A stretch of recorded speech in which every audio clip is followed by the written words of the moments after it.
వాక్యాన్ని పరిశీలిద్దాం. కొద్ది నిమిషాలు దేవుని వాక్యంలో ఉన్నటువంటి మర్మాలను మనం పరిశీలిస్తూ ఉండగా దేవుడు మనతో సూటిగా మాట్లాడగాక. ఇక్కడ ఈరోజు మనం తెలుసుకోబోతున్న అంశం పేరు ఏంటంటే, మా ఇంటికి సమాధానం కలుగుతుందా, మా ఇంటికి సమాధానం కలుగుతుందా అనే అంశాన్ని నేను మీకు తెలియజేస్తాను. బహు జాగ్రత్తగా దేవుని వాక్యాన్ని వినాల్సిందిగా ప్రతి ఒక్కరిని కోరుకుంటున్నాను. దేవునికి సమస్త మహిమ ఘనత ప్రభావములు కలుగును గాక. కృపలో దేవుడు ఎల్లవేళలా మనందరికీ తోడుగా ఉండి నడిపించును గాక. ప్రతిదేవుని బిడ్డారా, కీర్తనల గ్రంథము 29వ అధ్యాయం ఒకసారి మనం ధ్యానిస్తే, కీర్తనల గ్రంథము 29వ అధ్యాయము ఒకసారి మనం ధ్యానిద్దాం. 29వ అధ్యాయం 11వ వచనం. కీర్తనల గ్రంథము 29వ అధ్యాయం 11వ వచనాన్ని మనం చూస్తే, యెహోవా తన ప్రజలకు బలమును అనుగ్రహించును, యెహోవా తన ప్రజలకు సమాధానం కలగజేసి వారిని ఆశీర్వదించును. హల్లెలూయా. చూడండి ప్రతిదేవుని బిడ్డారా, మనకి దేవుని మందిరానికి వచ్చినాక మనకు వచ్చే పెద్ద డౌట్ ఏంటంటే, దేవుడు మా ఇంట్లో సమాధానం కలిగిస్తాడా? మన ఇంట్లో ఏముండదు, నిత్యం గొడవలు, నిత్యం విభేదాలు, కలహాలు, కల్లోలాలు, అనేక రకాలైనటువంటి బూతులు, ఎన్నో రకాలైనటువంటి గొడవలు, ఇవన్నీ మన కుటుంబంలో సాతానుడు పెట్టి, అనేక తంత్రాలు మన కుటుంబంలో పెట్టి, వారి యొక్క శరీర ఇచ్ఛలను రెచ్చగొట్టి, వారి కాడున్నటువంటి పాపపు ఆలోచనలతోటి మన ఇంటిలో శాంతి సమాధానం లేకుండా ఒకరినొకరు పొరుచుకునేటట్టు, ఒకరినొకరు చంపుకునేటట్టు, ఒకరినొకరు గాయపరుచుకునేటట్లు, ఒకరినొకరిని మీద పడి రక్కేటట్లు చేస్తూ ఉంటాడు సాతానుడు. ఎందుకంటే ఒకరిని దురాశను కదిలిస్తే మరొకరికి కోపం, ఒకరి శరీరాశను కదిలిస్తే మరొకరికి కోపం, ఒకరి యొక్క తప్పును ఎత్తి చూపితే మరొకరికి చాలా పెద్ద కోపం వస్తూ ఉంటుంది. కాబట్టి ప్రతి దేవుని సంగమా, ఇక్కడ మనం తెలుసుకోవాల్సిన అంశం ఏంటంటే, మనము దేవుని మందిరానికి వస్తాం, సమాధానం లేకుండా వస్తాం, శాంతి లేకుండా వస్తాం, నెమ్మది లేకుండా వస్తాం. కానీ దేవుని మందిరానికి వచ్చినప్పుడు దేవుడు చెప్పేటటువంటి మాట ఏందయ్యా అంటే, నేను మీకు సమాధానమును అనుగ్రహించి ఆశీర్వదిస్తాను. కీర్తనల గ్రంథము ఒకసారి మనం ధ్యానిస్తే, కీర్తనల గ్రంథము 29వ అధ్యాయం 11వ వచనం చూస్తే, యెహోవా తన ప్రజలకు బలమును అనుగ్రహించును, యెహోవా తన ప్రజలకు సమాధానమును కలగజేసి వారిని ఆశీర్వదించును అని రాయబడింది. అంటే దేవుని యొక్క మనసులో ఏముందంటే, ఒక కుటుంబం పట్ల, ఒక వ్యక్తి పట్ల, ఒక మనిషి పట్ల ఎలాంటి ప్రణాళిక కలిగి ఉన్నదయ్యా అంటే, యెహోవా తన ప్రజలకు బలమును అనుగ్రహించును, యెహోవా తన ప్రజలకు సమాధానమును కలగజేసి వారిని ఆశీర్వదించును అని మూడు విషయాలు దేవుడు తన దగ్గరకు వచ్చేటటువంటి, తన మందిరానికి వచ్చేటటువంటి ప్రజలకు తెలియజేస్తున్నటువంటి విషయం. మొట్టమొదటిది ఏందయ్యా అంటే, బలమును అనుగ్రహిస్తాడు. అనారోగ్యంతో ఉన్నా, రోగంతో ఉన్నా, వ్యాధులతో ఉన్నా, చీకటి సమస్యలతో ఉన్నా, అంధకార శక్తులతో త్రొక్కబడి ఉన్నా, పాతాళ శక్తులతో త్రొక్కబడి ఉన్నా, లేకపోతే దురాత్మలతోటి, చెడ్డ కళలతోటి నువ్వు త్రొక్కబడి ఉన్నా, ఆ యొక్క ఆ అంధకార సంబంధమైన బలహీనతల నుంచి నిన్ను విడిపించి నీకు బలమును అనుగ్రహిస్తాడు. ఇక రెండోది ఏందంటే, నీకు సమాధానము కలగజేస్తాడు. నీ తలంపుల్లో సమాధానం, నీ ఊహల్లో సమాధానం, నీ ఆలోచనలో సమాధానం, నీ హృదయంలో సమాధానం, నీ యొక్క ప్రవర్తనలో సమాధానం, నీ ఇంటిలో సమాధానం కలగజేస్తాడు. ఇక మూడోది ఏంటంటే, ఇక నిన్ను ఆశీర్వదించడం మొదలు పెడతాడు. నీ దరిద్రతను తీసివేస్తాడు, నీ లేమిని తీసివేస్తాడు, నీ చుట్టూ ఉన్నటువంటి అనేక రకాలైన సాతాను శక్తుల యొక్క అవి ఎనిక్కిలాగే ఆ దుష్ట శక్తుల యొక్క తంత్రములను, వాటి యొక్క కుతంత్రములన్నింటినీ కాల్చివేసి నిన్ను పేదరికం నుండి, నిన్ను దరిద్రత నుండి, నిన్ను చీకటి నుండి, నిన్ను అవమానాల నుండి, నిన్ను అనేక రకాలైనటువంటి అవరోధాలన్నిటిలో నుంచి నిన్ను విడిపించి పరలోక రాజ్యానికి వారసుడిగా, అలాగనే భూలోకంలో ఆశీర్వాదాలకు వారసుడిగా నేను నిలబడతాడు. దేవునికి మహిమ కలుగును గాక. మనం అడగొచ్చు, మాకు సమాధానం ఉందా, మా ఇంటికి సమాధానం కలుగుతుందా యేసు ప్రభువారి కాడికి అంటే, ఖచ్చితంగా కలుగుతారు, నిశ్చయముగా కలుగుతారు. దేవునికి మహిమ ఘనత ప్రభావములు కలుగును గాక. ఇక రెండో విషయంలో, సమాధానాన్ని మన ఇంటికి కానీ, మన హృదయానికి కానీ దేవుడు ఎలా ఇస్తాడో రెండో వచనాన్ని, రెండో వాగ్దానాన్ని మనం చూద్దాం. యెషయా గ్రంథము 66వ అధ్యాయము 12వ వచనం ఒకసారి మనం చూస్తే, యెషయా గ్రంథము 66వ అధ్యాయము 12వ వచనం ఒకసారి మనం చూస్తే, యెహోవా ఇలాగు సెలవిచ్చుచున్నాడు, ఆలకించుడి, నది వలె సమాధానమును ఆమె యొద్దకు పారజేయుదును, మీరు జనముల ఐశ్వర్యమును అనుభవించినట్లు ఒడ్డు మీద పొర్లిపారు జలప్రవాహముల వలనే మీ యొద్దకు దాన్ని రాజేతును, మీరు చంకని ఎత్తుకొనబడెదరు, మోకాళ్ళ మీద ఆడించబడెదరు. దేవునికి మహిమ ఘనత ప్రభావములు కలుగును గాక. ప్రియదేవుని బిడ్డలారా, ఇక్కడ రాస్తున్నటువంటి మాట యెహోవా ఇలాగ సెలవిస్తున్నాడు, ఆలకించుడి, నది వలె సమాధానమును ఆమె యొద్దకు పంపించెదను అంటున్నాడు. యెరూషలేము గురించి, యెరూషలేము పట్టణము గురించి దేవుడు ఇస్తున్నటువంటి వాగ్దానం ఇది. యెరూషలేము పట్టణానికి దేవుడిస్తుంది. యెరూషలేము పట్టణానికితో పాటు మనకు తెలియజేస్తుంది ఏంటంటే, యేసు ప్రభువారి దగ్గరికి మనం వస్తే, యేసు ప్రభువారిని మనం విశ్వసిస్తే, యేసు ప్రభువారు దగ్గరికి వచ్చి మనము ఆయన్ని అడిగితే నది వలె సమాధానమును మన జీవితాల్లోనికి ప్రవహింప చేస్తానని ఆయన వాగ్దానం చేస్తున్నాడు. యెషయా గ్రంథము 66వ అధ్యాయం 12వ వచనం ప్రకారం. దేవునికి మహిమ కలుగును గాక. దేవుని బిడ్డలారా, ఎంత స్పష్టంగా దేవుడు తన మనసులో ఉన్నప్పుడు తన కోరికలను, తన ఉద్దేశాలను, తన ప్రణాళికల్ని తన వాక్యం ద్వారా మనతో మాట్లాడుతున్నాడో మీరు ప్రతి ఒక్కరూ అర్థం చేసుకున్నారు గాక. ఆయన మన హృదయాల్లోనికి నది వలె సమాధానాన్ని పంపించాలని ఆయన చిరకాల వాంఛ. నది వలె, ఒక నది అనేక లక్షల ఎకరాలను ఎకరాలను తడిపే శక్తి ఒక నదికి ఉంది. అనేక కుటుంబాలని పోషించే శక్తి, అనేక మంది దాహాన్ని తీర్చే శక్తి ఒక నదికి ఉంది. అంత కెపాసిటీ ఒక నదికి ఎంత జీవమైతే ఉందో, ఆ నది వలె సమాధానాన్ని, ఒక నది ప్రవహించినట్లే సమాధానాన్ని మీ గృహాల్లోనికి, మీ హృదయాల్లోనికి, మీ జీవితాల్లోనికి, మీ యొక్క దేశంలోనికి నేను ప్రవేశింపజేస్తానని దేవుడు వాగ్దానం చేస్తున్నటువంటి మాట ఇది. కాబట్టి ఖచ్చితంగా మనం దేవుని దగ్గరకు వస్తే మనకి, మన హృదయాల్లోనికి, మన కుటుంబంలోనికి సమాధానం పొంగి పొర్లుకుంటూ వస్తుంది అని చెప్పడానికి రిఫరెన్సే మనకు ఆధారం. దేవునికి మహిమ, ఘనత, ప్రభావములు కలుగును గాక. ఇక మూడో విషయానికి కనుక మనం చూస్తే, కీర్తనల గ్రంథము 122వ అధ్యాయము, కీర్తనల గ్రంథము 122వ అధ్యాయము 7వ వచనాన్ని ఒకసారి చూద్దాం. కీర్తనల గ్రంథము 122వ అధ్యాయము 7వ వచనాన్ని ఒకసారి మనం చూస్తే, నీ ప్రాకారములలో నెమ్మది కలుగును గాక, నీ నగరులలో క్షేమముండును గాక. మూడో మర్మాన్ని, మూడో విషయాన్ని ఆత్మదేవుడు మనకు తెలియజేస్తుంది. ఏంటంటే, నీ యొక్క నగరులలో, నీ ప్రాకారములలో నెమ్మది కలుగును గాక. నువ్వు ఏ గృహంలో అయితే ఉంటున్నావో, ఏ యొక్క పట్టణంలో అయితే ఉంటున్నావో, ఏ యొక్క కోటలో అయితే ఉంటున్నావో, నీ ప్రాకారములో నెమ్మది అంటే సమాధానము కలుగును గాక, నీ నగరులలో క్షేమముండును గాక అని వాగ్దానం చేస్తున్నాడు. కాబట్టి దేవుని దగ్గరకు వచ్చిన ప్రజలకి క్షేమం ఉన్నది, నెమ్మది ఉన్నది.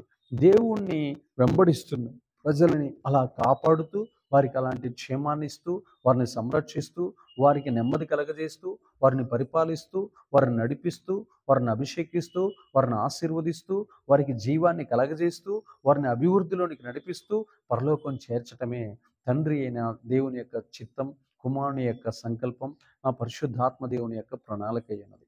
దేవునికి మహిమ, ఘనత, ప్రభావములు కలుగును గాక. కాబట్టి ప్రియ దేవుని బిడ్డలారా, ఆయన తన మనస్సులో ఉన్న ఉద్దేశాలను తన గ్రంథంలో రాశాడు. మొట్టమొదటిది ఏంది? తన ప్రజలకు బలమును అనుగ్రహిస్తాడు, తన ప్రజలకు సమాధానమును అనుగ్రహిస్తాడు, తన ప్రజలను ఆశీర్వదిస్తాడు. రెండోది ఏంది? ఆయన నది వలె సమాధానమును మన యొక్క గృహాల్లోనికి, మన పట్టణాల్లోనికి, మన హృదయాల్లోనికి ప్రవహింపచేసేటట్లు చేస్తాడు. మూడోది ఏంటిది? మన ప్రాకారాలలో నెమ్మది. అలాగనే ఇంకొక మాట ఏమంటున్నాడు? మీ నగరులలో క్షేమముండును గాక అని అంటున్నాడు. దేవుని దగ్గరకు వచ్చినప్పుడు దేవుని ప్రజలకి ఎన్ని రకాలైన ఆశీర్వాదాలు ఉన్నాయో ఈ వచనాలను బట్టి చూస్తే దేవుని మనసు మనకు అర్థమవును గాక. ఈ మాటలు నీకు లోకంలో, ప్రపంచంలో ఎక్కడ దొరకవు. ఓన్లీ జీవ గ్రంథంలో, దేవుని యొక్క సన్నిధిలో మాత్రమే ఇలాంటి వండర్ఫుల్ వర్డ్స్ నీకు దొరుకుతాయి. కానీ ప్రపంచంలో ఎక్కడికి వెళ్ళినా ఇలాంటి మాటలు నీకు అర్థం కావు, ఎవరు చెప్పరు. దేవునికి మహిమ కలుగును గాక. ఆ తర్వాత మనం చూస్తే 4వ అంశాన్ని మనం చూస్తే, ఎఫెసీయులకు రాసిన పత్రిక 2వ అధ్యాయం 14వ వచనం. ఎఫెసీయులకు రాసిన పత్రిక 2వ అధ్యాయం 14వ వచనాన్ని ఒకసారి మనం ధ్యానిస్తే, ఎఫెసీయులకు రాసిన పత్రిక 2వ అధ్యాయము 14వ వచనం, 2:14 ఒకసారి మనం ధ్యానిద్దాం. ప్రియ దేవుని సంగమా, 2:14,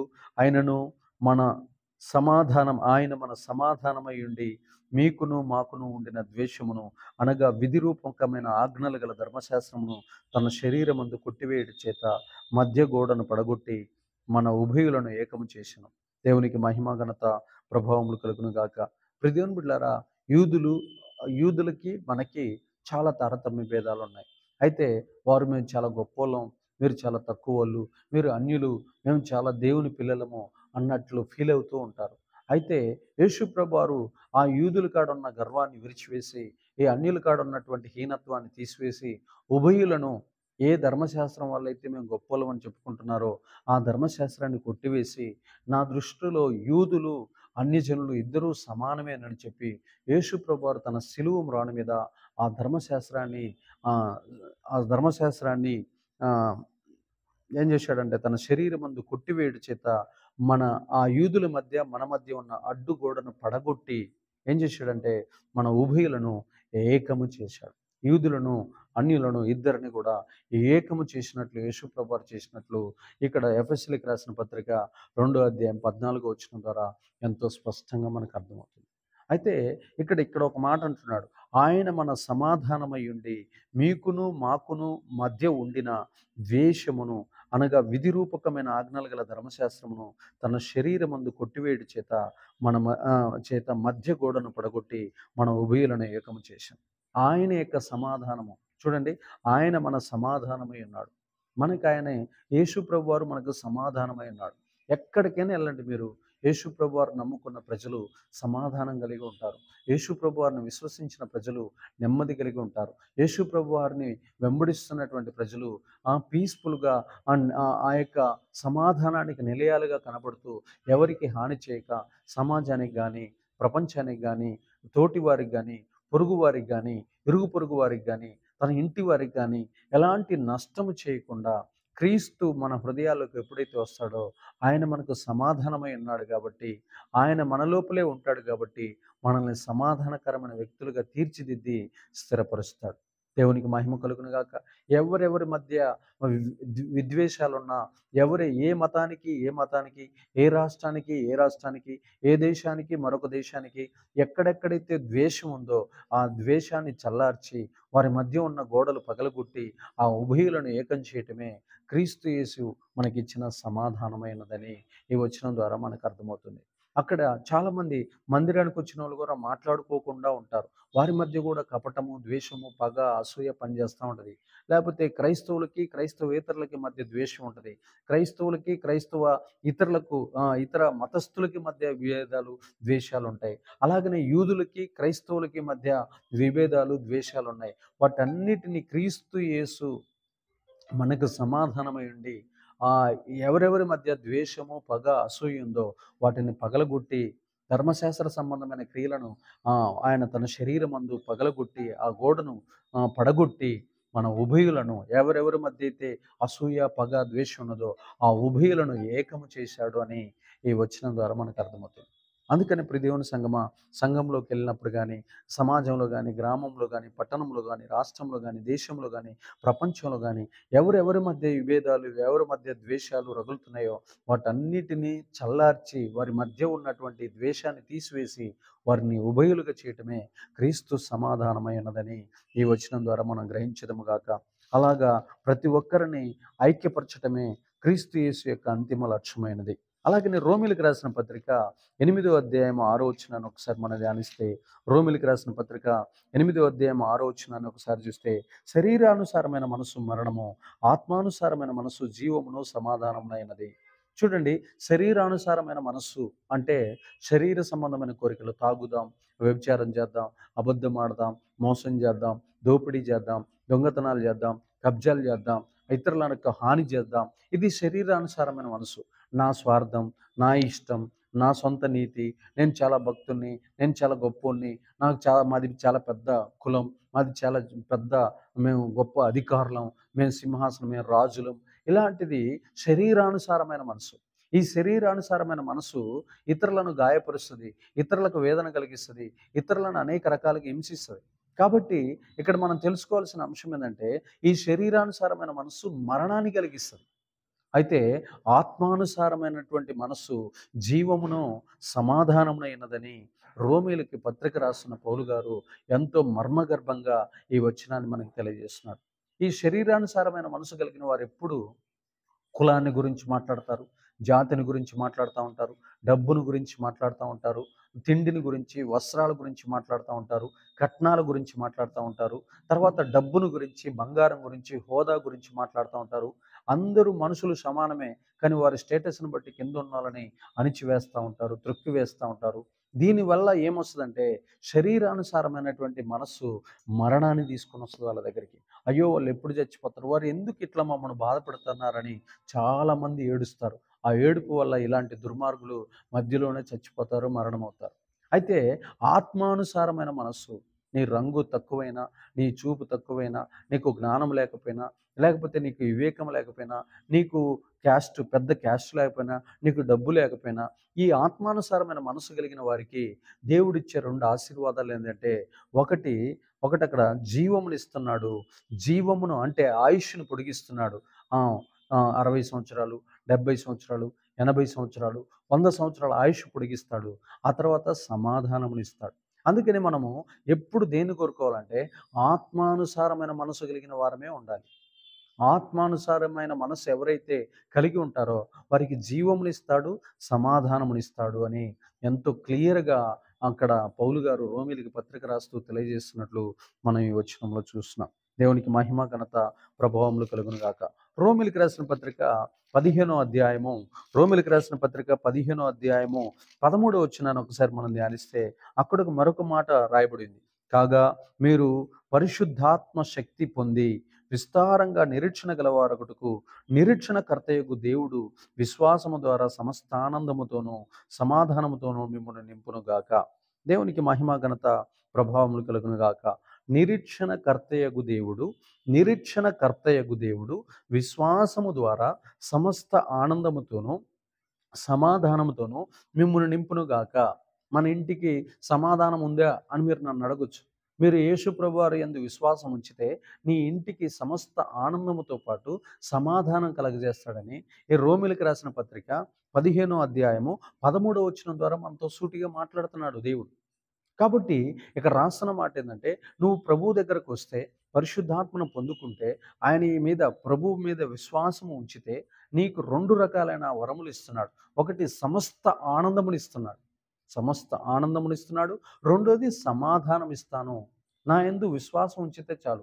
నిరీక్షణకర్త అయిన నా యందు నేను ప్రతి సమస్య నుంచి నిన్ను విడిపిస్తానని, నేను పరలోకమిస్తానని, నా రాకడలో నువ్వు ఎత్తబడతావని, నువ్వు గనుక నమ్మి నా యందు విశ్వాసం ఉంచితే నీకు 2 విషయాల్లో పరిపూర్ణతనిస్తాను. ఒకటోది ఏందంటే సంపూర్ణమైన సమస్త ఆనందము నీ హృదయంలో నింపుతాను. తర్వాత నీకు సమాధానం కలగజేస్తాను అని దేవాతి దేవుడు పౌలు గారిని ప్రేరేపించినటువంటి ఆ అంశాలు మనకి ఎత్తిపట్టి రాసి చూపిస్తున్నట్టు ఈ రోమీయులకు రాసిన పత్రిక 15వ అధ్యాయం 13వ వచనం ద్వారా మనకి ఎంతో స్పష్టంగా తెలియజేస్తున్నాడు. కాబట్టి ప్రియ దేవుని బిడ్డలారా, మన నిరీక్షణకర్త మనల్ని తీసుకుపోవటానికి వస్తాడు. మన రాకడలో ఆయన వచ్చి మమ్మల్ని ఎత్తుకుని వెళ్ళిపోతాడు.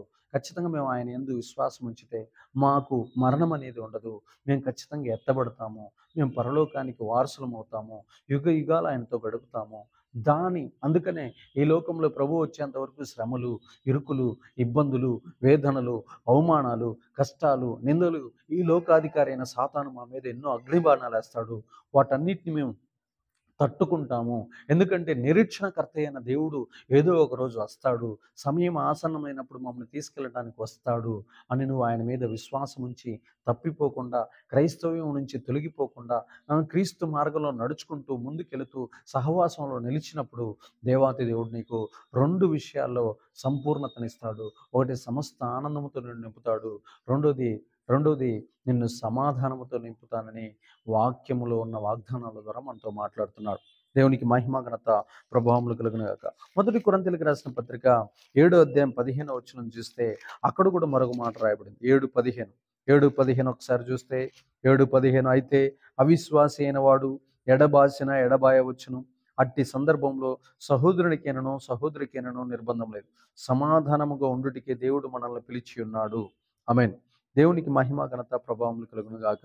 అయితే యేసు ఇక్కడ కొరింథీయులకు పత్రిక రాస్తున్నటువంటి పౌలు గారు ఒక మాట చెప్తున్నాడు. ఏంటంటే ఎవరు మనల్ని విడిచిపెట్టిపోయినా, ఎవరు మనకు తోడుగా ఉన్నా, ఎవరు అవిశ్వాసులుగా మారినా, ఎవరు విశ్వాసులుగా మారినా అంతము వరకు మనం దేంట్లో నిలిచి ఉండాలంటున్నాడంటే సమాధానం. చూడండి, సమాధానముగా ఉండుటికే దేవుడు మనల్ని పిలిచి ఉన్నాడు. పేతురుకు రాసిన మొదటి పత్రిక 3:9 ఏం చేస్తుందంటే, దేవుడు నిన్ను ఎందుకు పిలిచి ఉన్నాడంటే ఆశీర్వాదానికి వారసులగుటకు మనల్ని పిలిచి ఉన్నాడని అక్కడ రాయబడింది. ఇక్కడ ఏమని రాస్తున్నాడంటే, మొదటి కొరింథీయులకు రాసిన పత్రిక 7 అధ్యాయం 15 మనకి సమాధానముగా ఉండుటకు ప్రపంచ ప్రజలందరితో, మన రాష్ట్ర ప్రజలతో, దేశ ప్రజలతో, మన ఇరుగు పొరుగు వారితో, మన మన ఇంటి వారితో, మనతో మనము సమాధానంగా ఉండుటకే మనం పిలువబడితిమి అని అక్కడ ఎంతో స్పష్టంగా రాయబడింది. అందుకనే మనం సమాధానంగా ఉండటానికే దేవుడు పిలిచాడు కానీ గొడవలు చేయటానికి, కొట్లాట్లు చేయటానికి, యుద్ధాలు చేయటానికి, అవరోధాలు కలిగించడానికి, విభేదాలు కలిగించుకోవటానికి, కొట్లాట్లు చేసుకోవటానికి, కోర్టుల చుట్టూ తిరగటానికి, పోలీస్ స్టేషన్ల చుట్టూ తిరగటానికి, అనేక రకాలైనటువంటి ఆ యొక్క వర్గభేదాల్లో పోరాటాల్లో పాల్గొనటానికి దేవుడు మనల్ని పిలవలేదు. తన ఉన్నతమైన పిలుపు మనల్ని ఎందుకు పిలిచాడంటే, మనం భూమి మీద బతికినంత కాలం సమాధానంగా ఉండుటకు మనల్ని పిలిచాడు. దేవునికి మహిమ ఘనత ప్రభావములు కలుగును గాక. 2 కొరింథీయులకు రాసిన పత్రిక 1 అధ్యాయం 2 ఒకసారి చూస్తే, 2 కొరింథీయులకు రాసిన పత్రిక 1 అధ్యాయం 2 మన తండ్రి అయిన దేవుని నుండి, ప్రభు అయిన యేసుక్రీస్తు నుండి కృపయు సమాధానము మీకు కలుగును గాక.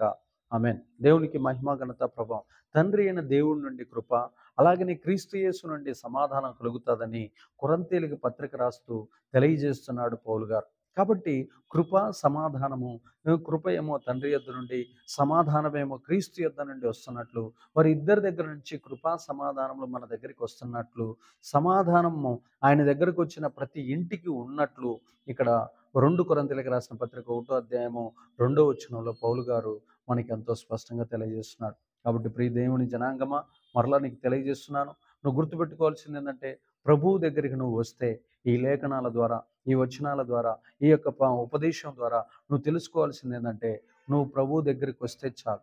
నీ ఇంటిలో ఎన్ని గొడవలు ఉన్నా, నీ జీవితంలో ఎన్ని సమస్యలు ఉన్నా, నీ గ్రామంలో కానీ, నీ పట్టణంలో కానీ, నువ్వు నివసిస్తున్న దేశంలో కానీ, నువ్వు ఉంటున్న రాజధానిలో కానీ, ఎన్ని రకాలైన అల్లకల్లోలాలు కలిగించేటటువంటి అవరోధాలు ఉన్నా, వాటన్నింటి నుండి నిన్ను విడిపించి నిన్ను సమాధానంతో నింపుతాడు. నీ ఇంటిని నింపుతాడు, నీ హృదయాన్ని నింపుతాడు, నీ దేశాన్ని కూడా నింపుతాడు. అంత శక్తిమంతుడు నజరేయుడైన యేసు ప్రభువారు.